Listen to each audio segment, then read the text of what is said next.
Donner des caractéristiques humaines à un objet ou un animal, c'est quelque chose d'hyper efficace. Pourquoi? Parce que grâce à ça, tu vas pouvoir faire dire tout et n'importe quoi à tes personnages. Et en plus de ça, tu vas pouvoir faire quelque chose de fondamental en humour.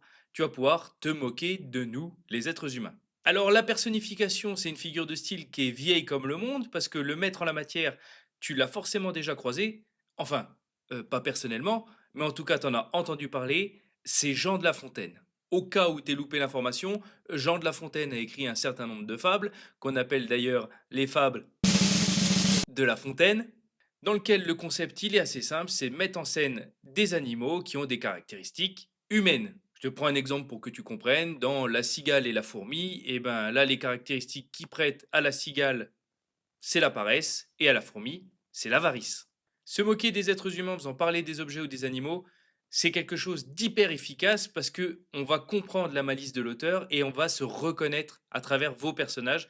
Donc n'hésitez pas, foncez, c'est très efficace. C'est d'ailleurs une technique tellement efficace que les humoristes contemporains, plus proches de nous, continuent de le faire. Rappelez-vous le sketch de Gad Elmaleh où il disait qu'il allait manger dans un restaurant de luxe et quand le serveur apportait le repas, sous la cloche, il y avait juste une petite crevette toute seule et il rajoutait: «Même la crevette, elle m'a regardé, elle m'a dit: "Je te jure, même moi je trouve c'est abusé"».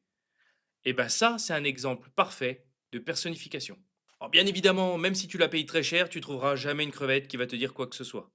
Donc ce qui nous a fait marrer, c'est que même la crevette qui n'est juste qu'un crustacé, l'a regardé et lui a répondu: «Ah, je trouve aussi que ça fait pas beaucoup». Et voilà, une technique de plus à mettre dans ta caisse à outils Humour Maker.